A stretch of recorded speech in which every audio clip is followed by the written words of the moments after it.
Hello guys, कैसे हैं आप सभी। सो गाइस, आज ये ग्रामर का वीडियो जो कि आप लोगों का डाउट था, आप लोगों ने मुझसे डाउट सेशन में एक क्वेश्चन पूछा। सो उसको मैं आपके लिए लेकर के आया हूं कि ये दो नाउन वाला फंक्शन क्या है। मतलब जब दो नाउन एक साथ आएंगे, हम लोग वीडियो पढ़ा रहे थे तब आपने डाउट पूछा बच्चों। तो सभी के लिए मैंने सोचा कि वीडियो बना दी जाए, क्योंकि ये डाउट है तो मुझे लगता है सभी बच्चों के साथ रहा होगा। अक्सर बच्चों को देखा है मैंने यूज करते समय कि दो नाउन एक साथ लगा देते हैं कुछ बच्चे, और सेंटेंसेस में ये आपका रोंग हो जाएगा। बच्चों ध्यान देना, यानी कि एक सेंटेंस में कभी भी दो नाउन एक साथ नहीं आएंगे।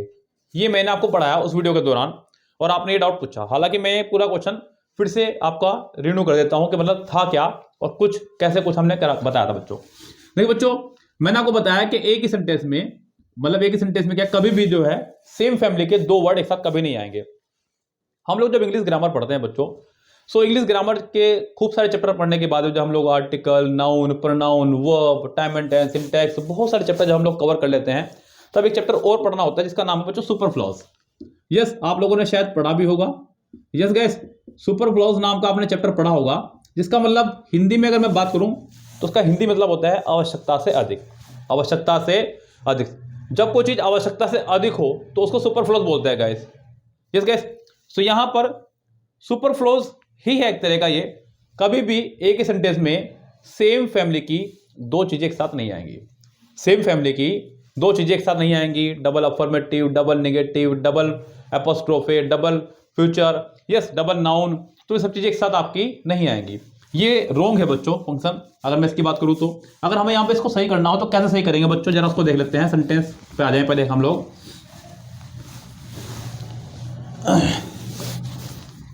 शी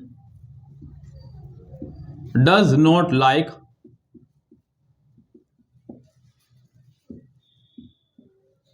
Jaya walking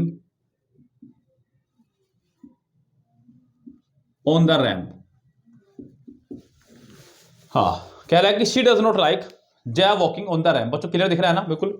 हाँ, थोड़ा राइटिंग है मेरा इशू, तो उसको पसंद नहीं है जया का रैम्प पे चलना। क्वेश्चन ये था और यहां मैंने इसको क्लियर करना शुरू करा क्वेश्चन को। सो गाइस, यहां ये फंक्शन पे अगर बच्चों की गड़िया टंगी थी तो यहां पर ये जया एक नाउन है, प्रॉपर नाउन, जिसको आप लोगों ने पढ़ा होगा। जया हमारा एक प्रॉपर नाउन है और वॉकिंग यहां पर एज ए जिरंड काम कर रहा है। जिन लोगों ने नहीं पढ़ा है ग्रामर उनको मैं बता दूं बच्चों, वर्ब की फर्स्ट फॉर्म में जब आईएनजी लग जाती है, आप लोग जब वर्ब की फर्स्ट फॉर्म में आईएनजी लगा दे तो वो वर्ब की तरह भी काम करता है और जिरंड की तरह भी काम करता है। वर्ब की तरह भी काम करेगा और जिरंड की तरह भी काम करेगा। कब ये वर्ब बन जाएगा, कब ये जिरंड बन जाएगा, इसके बारे में थोड़ा सा मैं क्लियर कर दूं बच्चों। ध्यान देना, बच्चों ध्यान देना। आपके पास एक बहुत ही प्यारी वर्ब है जिसका नाम है बी। ये बी हमारी एक वर्ब ही है। ये भले ही हेल्पिंग वर्ब नहीं है, यस, ये किसी भी टेंस की हेल्पिंग वर्ब नहीं है कह सकते हैं, लेकिन ये हेल्पिंग वर्ब ही है, ये ध्यान रखिएगा। ये आपका एक हेल्पिंग वर्ब है, प्रेजेंट में नहीं आएगी, पास्ट में नहीं आएगी, फ्यूचर में नहीं आएगी, लेकिन ये हेल्पिंग वर्ब की श्रेणी में ही आती है। तो जो बी के अंदर अपने कुछ मेंबर हैं इसके, जैसा कि मैं बोल देता हूं कि बी ने काम करने के लिए अपने 5 नौकर रखे हुए हैं, जो हैं आपके इज, एम, आर, वोज, वर, और यहां बीन और बीइंग, ये इसके 8 मेंबर हैं परिवार में। ध्यान रखना खूब अच्छे से बच्चों। Be, been, being, is, am, are, was, were. Be, been, being, is, am, are, was, were, ये 8 लोगों का परिवार है पूरा का पूरा। इनके साथ अगर आ रही है आईएनजी केस, यस, तब तो समझो सेंटेंस एक्टिव में चल रहा है। और अगर आ रही है थर्ड फॉर्म, समझो सेंटेंस पैसिव में चल रहा है। एक कहानी तो ये ध्यान रखना। दूसरी बात, अगर आईएनजी से पहले, यानी कि वर्ब की फर्स्ट फॉर्म में आईएनजी से पहले बी की फैमिली है, तब तो इसको वर्ब माना जाएगा। और अगर इससे पहले बी की फैमिली नहीं है तब इसको जिरंड माना जाएगा। इस वॉकिंग से पहले बी की फैमिली नहीं है, इसका मतलब ये जिरंड है, और अगर ये जिरंड है तो ये नाउन है। यस, यहां पर ये बात क्लियर होनी चाहिए। पहले मैं जिरंड को थोड़ा सा और क्लियर कर दूं। मुझे पता है कि बहुत सारे बच्चे बहुत सारी क्वेरीज करते हैं, तो इसलिए क्वेरीज यहां पे क्लियर होनी जरूरी थी बच्चों आज। जरा देखते हैं यहां पे, मैंने कहा आई एम स्मोकिंग सिगरेट, मैं सिगरेट पी रहा हूं। यहां स्मोकिंग मेरा वर्ब है। क्या है स्मोकिंग मेरा? यहां पे ये वर्ब है बच्चों। क्यों है वर्ब? क्योंकि इससे पहले बी की फैमिली आई है, इज एम आर। यस, अगर मैं यहां पे सेंटेंस को ये कहूं, आई स्टॉप्ड स्मोकिंग, तो यहां पर ये जो स्मोकिंग है हमारा, ये जो स्मोकिंग वर्ड यहां पर आया है, इस्तेमाल हुआ है। अब इस वाले स्मोकिंग से पहले बी की फैमिली नहीं है, यानी कि is, am, are, was, were, be, been, being नहीं है। अब ऐसे में ये जीरण बन गया बच्चों। क्या बन गया ये? जीरण। और यही एक सबसे अच्छी पहचान है जीरण और वर्ब में पहचान करने की। जीरण को ही हम लोग नाउन की श्रेणी में भी रखते हैं, और जब ये नाउन की श्रेणी में है तो ये सब्जेक्ट की पोजीशन पर भी आ सकता है, यानी कि जीरण आपका एज ए सब्जेक्ट भी आ सकता है। और आपने कई बार देखा भी होगा sentence, smoking is injurious to health. Yes, जैसे कि आपने कई बार देखा होगा, watching TV is, watching TV is bad for eyes. Yes, sentence है कि watching TV is bad for eyes. TV देखना आंखों के लिए नुकसानदायक है। यहां पर ये जो वॉचिंग आया आपका, ये एज ए जिरंड आया है, एज ए जिरंड है, यानी कि एज ए नाउन है ये यहां पर बच्चों। यस, यहां ये वर्ब की फर्स्ट फॉर्म में आईएनजी नहीं है, क्योंकि इससे पहले हेल्पिंग वर्ब नहीं है।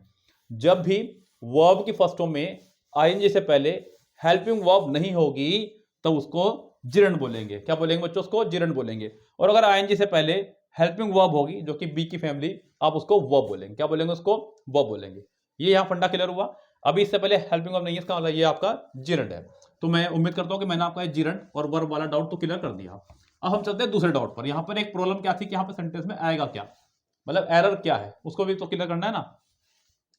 मैंने आपको बताया कि जब भी दो नाउन एक साथ आएंगे तो ये आपका रॉन्ग हो जाएगा, क्योंकि यहाँ पे जया भी एक नाउन है और ये भी आप नाउन बन गया। जीरण को भी नाउन माना जाता है बच्चों। यस, ये भी तो नाउन के बराबर रखा जाता है और ये भी नाउन है। ध्यान देना, नाउन 1 है, नाउन 2 मैंने उसको बोल दिया। पहले वाले को मैंने नाउन 1 बोल दिया है, दूसरे वाले को मैंने नाउन 2 बोल दिया है। अब जरा फंक्शन समझना, पूरा पूरा फंक्शन है क्या बच्चों। ध्यान देना, अगर आपका लिविंग चल रहा है सब कुछ, यानी कि नाउन आपका लिविंग है, जैसे कि यहाँ पर जया हमारा लिविंग है। अगर नाउन हमारा लिविंग है तो हम क्या करने वाले हैं, नाउन 1 में ही एपोस्ट्रोफे एस लगाएंगे प्लस दूसरा नाउन, नाउन 2 लगा देंगे। और अगर ये नॉन लिविंग होता तो मैं यहां क्या करता बच्चों, फिर अगर ये नॉन लिविंग रहता तो यहां पर नाउन 2 पहले रहता, फिर ऑफ रहता, और फिर हमारा नाउन 1 रहता। ये पूरा पूरा फंक्शन तैयार किया गया है जब भी दो नाउन एक साथ आ जाए तब। अब यहां पर यही करना था, she does not like Jaya's walking on the ramp, उसको पसंद नहीं है जया का। अगर आप हिंदी मीनिंग पे भी जाएंगे, हालांकि क्या है बच्चों कि बहुत सारे स्टूडेंट हमारे पास हिंदी मीडियम से जुड़ा हुआ है, अब उनको इंग्लिश का सेंटेंस का हिंदी बनाना थोड़ा सा मुश्किल लगता है। तो चलो छोटा सेंटेंस था और एग्जाम में इतना ज़्यादा समय होता भी नहीं है कि आप लोग उसका ट्रांसलेट करें फिर उसका मीनिंग निकालें, ये बहुत लंबा काम है जो कि मैं नहीं चाहूंगा आपसे करवाया जाए। आप सिर्फ रूल्स पे चलें। She does not like Jaya's walking on the ramp, उसको नहीं पसंद है जया का चलना रैम्प पर। तो यहां पर सेंटेंस में अगर देखा जाए तो जयाज वॉकिंग आपका आएगा। ये सेंटेंस का पहला पहलू है, ये सेंटेंस का पहला पहलू है इसको ठीक करने का। जरा दूसरा पहलू समझिए क्या तरीका रहेगा यहां पे, मतलब ठीक तो इसी तरह से होगा ये। दूसरा कारण भी समझ लीजिए, क्यों कारण बता रहा हूं मैं आपको, एक साथ देखो दूसरा कारण क्या है। ध्यान दीजिएगा बच्चों यहां पे, जैसे कि ध्यान देखिए बच्चों, जीरंड, जीरंड से पहले कभी भी बच्चों अगर कोई प्रोनाउन आ जाएगा, जीरंड से पहले मुझे कभी भी कोई प्रोनाउन लगाना पड़ जाए तो वो हमेशा पजेसिव केस में आएगा। किस में आएगा बच्चों? पजेसिव केस में आएगा। या फिर ये कह लीजिएगा कि अगर पजेसिव प्रोनाउन के बाद कोई वर्ब लगानी हो, देखिए जैसा मर्जी पकड़ लीजिएगा, वो कहते हैं ना कांचा जिधर से मर्जी पकड़ लो, इधर से पकड़ लो चाहे इधर से पकड़ लो, बात एक ही है। यस, सो बच्चों पजेसिव प्रोनाउन के बाद अगर कभी वर्ब आएगी तो वो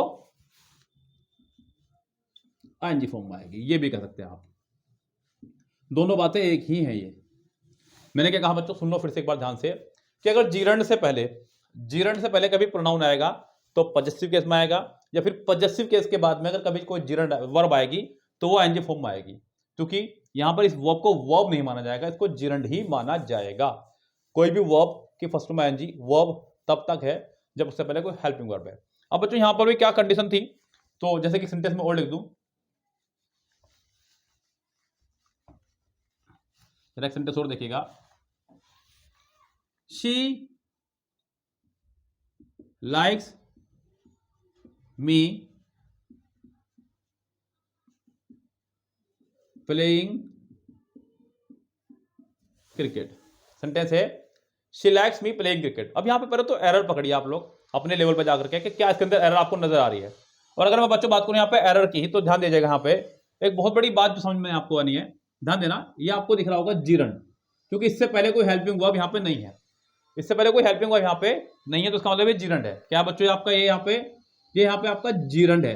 और जब ये जीरण है तो जीरण से पहले बच्चों पॉजेसिव केस आना चाहिए था, ये आपका ऑब्जेक्टिव केस है, तो यहाँ पर मी नहीं, आपका यहाँ पर माई होना चाहिए था। अब ये पॉजेसिव केस और ऑब्जेक्टिव केस कौन सा होता है, जरा इसको भी समझ लेते हैं एक बार पूरी तरह से, फिर बात करते हैं आगे की। तो बच्चों ध्यान देना, यहां ये नाउन का ऑब्जेक्टिव केस है, प्रोनाउन का सॉरी। अब जरा ध्यान देना बच्चों, कौन किसे बोलते हैं पॉजेसिव केस। पॉजेसिव केस के अंदर आपका रहता है बच्चों, पॉजेसिव केस जो है प्रोनाउन का वो है आपका my our your their his her. और ये ऑब्जेक्टिव केस है बच्चों आपका me us you them him और हर। कभी भी किसी वर्ब की फर्स्ट फॉर्म में एनजी से पहले प्रोनाउन आएगा सो वो हमारा पॉजेसिव केस में आएगा। किस में आएगा बच्चों, पॉजेसिव केस में आएगा। तो यहां पर अगर मुझे कह सकता हूं कि इनके बाद अगर मुझे कभी वर्ब लगानी हो तो एनजी फॉर्म में आएगी, ये कह सकता हूं जीरण की फॉर्म में आएगी, या फिर कह सकता हूं कि जीरण से पहले कभी भी कोई प्रोनाउन आएगा तो वो आपका पॉजेसिव केस में आएगा, कैसे भी पकड़ लीजिएगा। अब यहां पर बच्चों एक बात का और ध्यान रखना कि ये तो चलो था सी लाइक्स माई प्लेइंग क्रिकेट, मैंने कहा ना सेंटेंस था she likes my playing cricket, यानी कि उसे मेरा क्रिकेट खेलना पसंद है, उसे मेरा क्रिकेट खेलना पसंद है। यह हो गया आपका जीरण और ये आपका हो गया पॉजेसिव प्रोनाउन। नाउन को जब पॉजेसिव बनाना हो तो उसमें एपोस्ट्रोफे एस लगाया जाता है। नाउन को जब पॉजेसिव बनाना हो तो उसमें एपोस्ट्रोफे एस लगाया जाता है, तब जाकर के कोई भी नाउन आपका पॉजेसिव बनता है। और दूसरा उसका पॉजेसिव केस, यस उसका पॉजेशन साथ में आएगा। जब नाउन में एपोस्ट्रोफे एस लग जाएगा तो पॉजेसिव हो जाएगा, उसका पॉजेशन उसके साथ आएगा, तो ये उसका पॉजेशन का काम कर रहा है यहाँ पे। Jazz walking, yes my playing cricket, ये सब कुछ आपका यहाँ पे इस तरह से था। सो गाइस ये था वो सेंटेंस जो आप लोगों ने डाउट में हमसे पूछा। अगर इसी तरह से आपका कोई और डाउट है या फिर कुछ और ग्रामर में प्रॉब्लम आपकी है तो आप हमसे हमारे व्हाट्सएप नंबर 8279738238 पर पूछ सकते हैं और हम आपको डाउट क्लियर करेंगे वीडियो के माध्यम से। सो गाइस फिलहाल चलते हैं, लेते हैं आपसे विदा, मिलते हैं आपसे नेक्स्ट वीडियो में। तब तक के लिए good bye, have a nice day.